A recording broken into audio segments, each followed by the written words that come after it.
So, new property po tayo ngayon. Ang location po nito is San Andres, Quezon. And ang land area po is 7,000 square meter, more or less. So, estimated lang po natin yan. So, bali, ang nasa title po ng property is 1 hectare. And magkakat lang po tayo ng 7,000 square meter, So, napakaganda po nito mga ka-farmland. Ayan. So, ang frontage po niya, along provincial road po ito. And ang frontage po ito mga ka-farmland, estimate natin is nasa 30 meters, ang frontage niya. So bali provincial road po ito, and yun, napakalapit lang po nito sa dagat mga ka-farmland. Kung mapapansin nyo, mula sa tinatayuan ko, so almost 200 meters lang mga ka-farmland dagat na, ayan. So ito po yung dagat ng San Andres, Quezon. And yun mga ka-farmland, ang kagandahan dyan, so may ginagawa po diyang port yun. So sa umaga pwede kang mag-jogging, bumili ng isda sa riwa, So yun mga ka-farmland, bali ang kagandahan dito, meron na siyang bakod yung property, So bali kitang kita mo yung boundaries mo. So bali nilalakaran ko mga ka-farmland, sakop na po ito ng property. And bali ito po yung kalawakan niya. And so ideal po ito for farming, Ayan, so lakarin natin. Sige Tor, pator na lang. May bakod na, Oo, maganda. So ginastusan na talaga. Maganda to. Ganda, panalo. So napakalapit lang sa dagat, almost 200 meters lang, dagat na. Okay. So yun mga ka-farmland, kung naghahanap ka ng retirement plan at the same time investment na rin, so recommended ko po ito. Ayan, so napakaganda nito mga ka-farmland. Almost 80% flatland area po ito. Ayan. Panalo, yung kagandahan dito mga ka-farmland, may bakod na yung property, So kitang kita mo na yung boundaries. So mahaba pa po yan, pahaba. Ayan, so ang total land area po nito is 1 hectare. And magkakat lang po tayo ng portion, Ayan, estimate natin is nasa 7,000 square meter more or less. And so ito yung portion na pwede mong taniman. So sa harap pwede ka magtayo ng bahay, ng rest house. So kasi malapit sa dagat. And overlooking po yan pag nandun ka sa tabi ng kalsada mga ka-farmland. So ito nilalakaran ko. Ito po yung nasasakupan ng property. Abot pa yun doon na ito. Okay. Panalo. Yung likod pa. May creek. So pwede ka mag-livestock, Ayan. So may bakod na ito mga ka-farmland. Kaya yan, napakaganda po nito. Ideal to for retirement plan, Kung mahilig ka magtanim, yung kung mahilig ka sa dagat, napakalapit lang po nito sa dagat, almost 200 meters dagat na. Ayan, and yun, for business land na rin mga ka-farmland, kasi along provincial road po ito. So, kumbaga gamit na gamit yung daan, kasi yung mga sasakyan na biyahe, going doon sa kabilang bayan, dito po na daan, ito lang, ibibidyoan ko lang yung sapa. Okay, so silipin natin yung sapa mga ka-farmland. Ayan, so may source yan ng tubig, Titingnan din natin kung may tubig siya ngayon, kasi ang panahon po ngayon kung papansin nyo medyo mainit. So silipin natin kung may tubig ba yung sapa niya. Ayan, malalim. Okay, so tuyo. May sapa siya kaya lang tuyo. And kung mapapansin nyo mga ka-farmland, halos wala siyang tubig ngayon.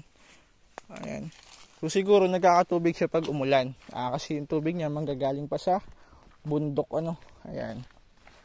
So yung nakikita nyo mga ka-farmland, ito yung likod ng property, Yan, kung mahilig ka magtanim, mag-alaga ng hayop, so pwede po ito. So idea lang yung mga part na walang tanim, so pwede natin yung taniman ng crafted fruit, ng santol, lansones, rambutan.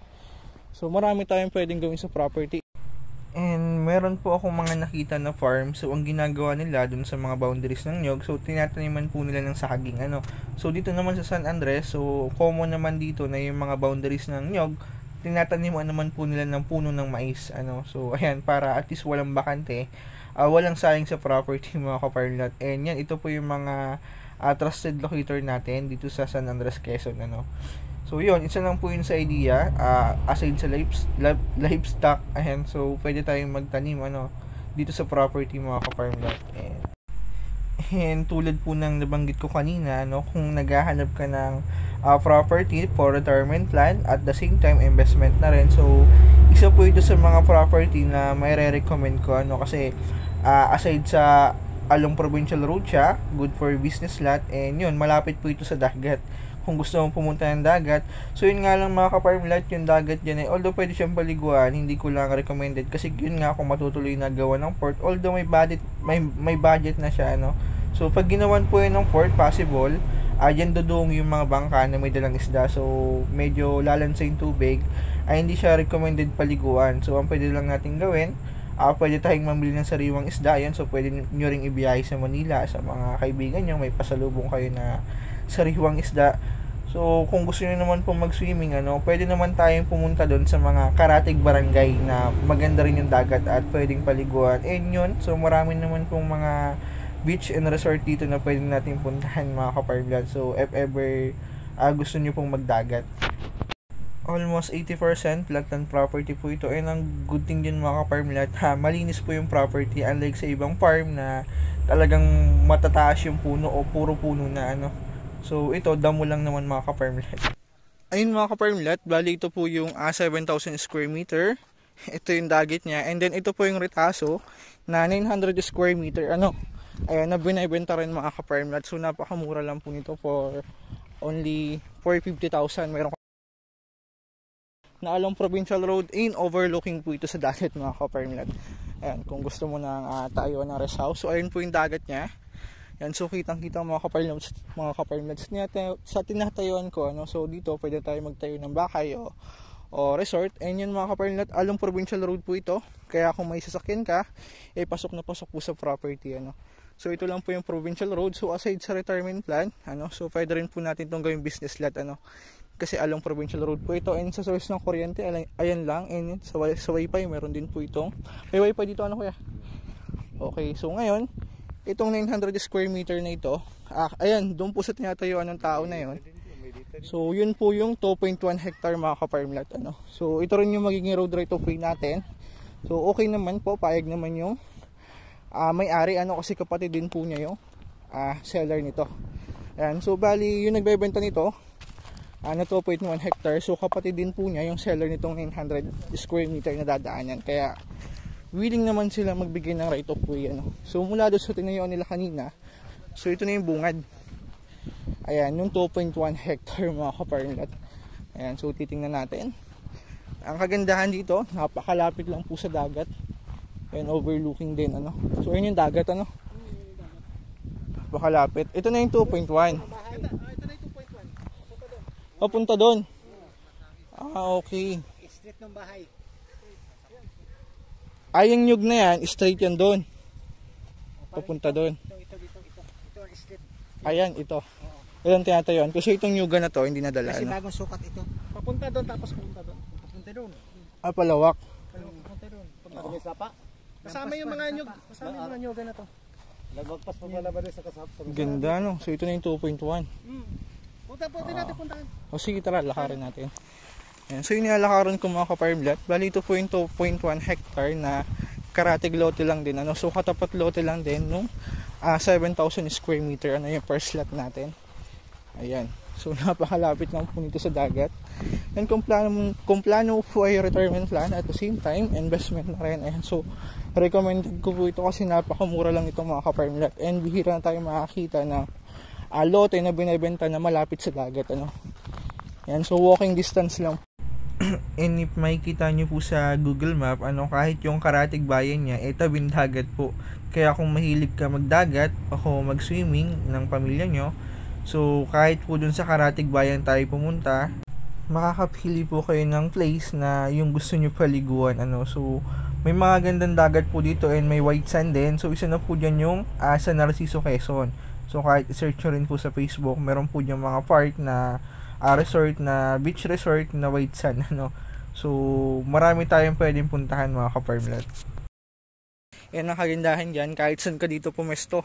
So overlooking po ito sa dagat mga ka-farmland. Ayan, panalo. Ayan, kung yung nakikita nyo, hindi lang masyadong view. So yung nakikita nyo yung blue na yan, so dagat po yan.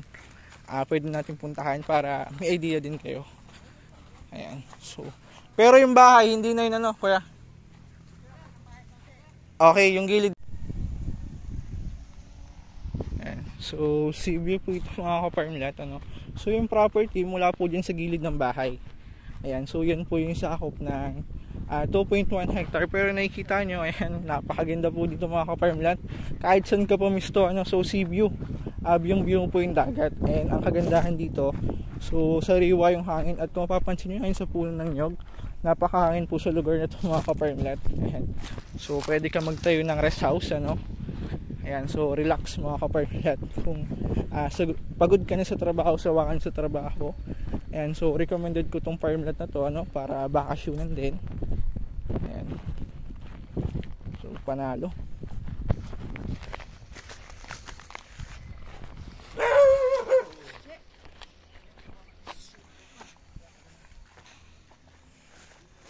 Ganda, abot dito.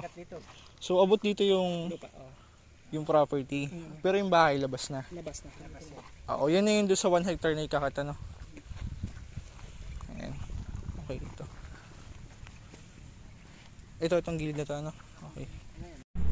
And yun, sabi po ni tatay, so abot dito po yung boundaries ng 2.1 hectare na ikakat. So ang kabuuan po nito is 3.1 hectare, So ikakat lang po natin yung portion na 2.1 hectare. So yung may bahay po ay kasama doon sa may iwan na 1 hectare po, So yan mga ka-farmland, nako, panalo po ito. Ayan, so sea view, kitang-kita mo yung dagat. And yung baba po niyan is provincial road na.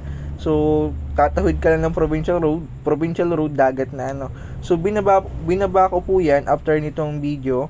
So in-estimate ko po possible almost 150 to 200 meters na lang. Kung dito ka dadaan ay dagat na. So yun nga lang, elevated siya, medyo mababa malalim yung bababaan natin, So kailangan nating dumaan doon sa pinasukan natin palabas, going doon sa dagat. Ayan, so bali yan, yung kabila po nito mga ka-farmland, dagat din yung part na yan. So after provincial road, dagat ulit, So mauna yung provincial road. And kung mapapansin nyo, may part po ito na medyo hilly din. Pero banayad naman po yung pagkahili niya, So kahit all this na, pwede po yan. And yan, halos puno din po ito ng nyog.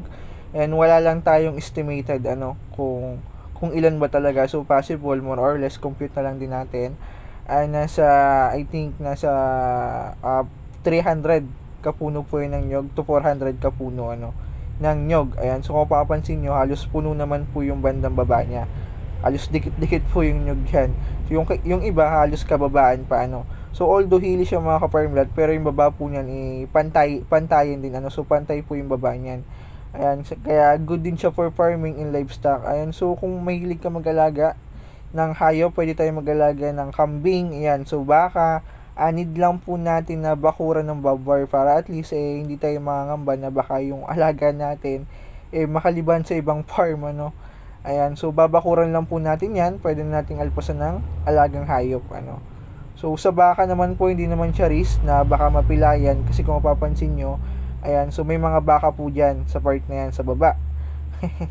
So ang kagandahan din mga ka-farmland, pag may baka ka o kambing, mapapanatili po natin yung pagiging malinis ng property, So tulad po nito, dahil may mga bakang alaga yung may-ari, so ayan, napakalinis po ng property, halos walang tumataas sa damo kung meron man. So ganito lang po kababa.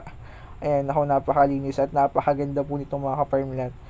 So yung cellphone lang natin medyo low quality yung gamit natin ngayon, pero mas maganda po ito sa personal compare sa video. Ayan, so ayan, kung mapapansin nyo, may mga baka rin pong alaga yung seller natin, Ayan, so halos puno naman po ito ng mga ka-farmland. Ang kagandahan dyan, So aside sa mura yung property, so meron ka ng generated income. Ayan, so aside sa na ilalagay mo lang yung pera mo sa bangko, soon after 3 to 5 years, so baka matalo ka pa ng inflation rate, sa pagtaas ng bilihin. Idea na kung i-invest natin sa property, so possible 3 to 5 years at least 30 to 40% na po yung possible increase ng investment mo, So depende sa location. So ang good thing diyan mga ka-farmland, so ito nakikitahan ko siya ng potential bilang property vlogger din. So ang pagtaas po kasi or pag-increase ng value ng properties nakadepende sa location, So bilang property vlogger, so nakikita ko po yung potential ng property, Kasi aside sa near provincial road siya, and yun, napakalapit lang po nito sa dagat, So sa ngayon, bihira na po ako makakita ng property na binibenta na malapit sa dagat o sa beach. Kung meron man, ginto na po ang presyo. And meron po tayong Ford lahat dito rin po sa part ng San Andres. So house and lot po ito na pinabebenta sa atin ni seller. So along Provincial Road po ito, and napakamura lang po nito mga ka-farmland. So bali ito po yung bahay mga ka-farmland. So dati po itong kainan parang restaurant gano'n ng mga estudyante. So pag nandito ka mga ka-farmland, ayan, so ito po yung view mo. So walking distance lang po ito sa dagat. Estimate ko nga po it's almost 150 to 200 meters lang po yung distance niya sa dagat. Ayan, so yung nakikita nyo na yan, so dagat po yan. And yung kabila niya na isla, Isla Alibihaban Resort, Island, oo. So pwede nyo pong i-search sa Google Map, Alibihaban Resort, ganun. So white sand yung kabila niya na, ayan, so white sand po ito. Isla po yun mga ka-farmland, so white sand po yung part na yan. Ayan, kung mapapansin nyo, tanaw na tanaw po yung dagat mula dito sa pwesto ko. Ayan. So ang kagandahan dito, may bakod na rin po yung property. Kaya, ayan. So saan ba tayo dadaan? Yan ko lang. Estimated natin mga ka-farmland, so almost 100 square meter po ito. So yung may nasakupan ng bakod, bali ito po yung loob ng property. So ayan, mula dito, so aside dun sa bahay, bali ito po yung bakuran mo. Ayan, pwede ka magtayo ng rest house dito mga ka-farmland. Mahangin po dito sa part na to, and yun, tanaw na tanaw mo pa rin yung dagat kahit nandito ka part nakapesto. And nakagandahan dyan, along Provincial Road po ito mga ka-farmland, kung napapansin nyo. Ayan, so aside dun sa may bakasyonan ka na pupuntahan, and ayan, kung mapapansin nyo, malapit sa dagat at along Provincial Road po ito, kaya good for investment din. Kaya dito mga ka-farmland, sa price nito, panalo ka na. And may CR na rin po. CR to, CR. So may CR na rin po yung bahay niya mga ka-farmland. Kasi silipin natin sa kabila kung kita ba. Silipin ko lang. May tambayan nga dito. Ayan, sa source ng kuryente, ayan lang. At may katabi din po itong tower, kaya malakas yung signal sa loob. Ayan yan, sisilipin natin. Ayan, kung mapapansin nyo po yung loob, medyo plain siya, So meron na siyang lababo. Ayan, so division lang po ang kulang. And ito naman po yung pintuan going dun sa CR. Ayan, yung part na yan. Kitang kita yung loob. Ay, may kisame na rin. Wala pang tagos yung kisame. Panalo to. And yun, kung mahilig po kayo sa outing, mahilig kayo mag-swimming, at naghahanap kayo ng bakasyonan na malapit sa dagat, ayan, so baka ito na po yung hinahanap mo, At kung hindi mo naman trip yung dagat dito, so pwede naman po tayong pumunta sa Kalapit Barangay, so sa Karatig Bayan, And marami naman po ditong beach and ongoing beach resort na dinedevelop na pwede po natin puntahan. And yun mga ka-farmland, aside sa bakasyonan, so for investment na rin. Kasi along Provincial Road po ito, and mas mabilis po yung chance na tumasagal yung value niya kasi along Provincial Road. So alam naman natin, lalo na pag along the road, so mabilis po mag-appreciate yung value niyan.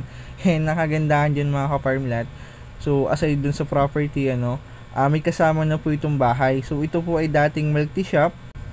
Estimate ko po ang possible cost nito or yung gastos nito is 150 to 200,000. So estimate ko lang yan mga ka-farmland. So bahala din kayo mag-isip, So ang value naman ng per square meter dito mga ka-farmland is nagti 3,000 to 3,500 per square meter yung mga along Provincial Road, Mataas po lagi ang value ng small cat kaysa sa farmland, So lalo na along Provincial Road. So parang nakabili ka lang ng lote na may kasama ng bahay. So yun ang kagandahan dito mga ka-farmland. Kaya recommended ko po ito for bakasyonan, and kung naghahanap ka ng investment, unlike na ilagay mo sa bangko lang, so possible matalo ka pa ng inflation rate. Idea na ilagay mo na sa property, kasi sa property wala kang lugi, every year nagtataas ang value niyan. So soon possible mag-increase ng 30 to 50% yung value niya, or minsan pa nga natitriple yung presyo, So depende sa location.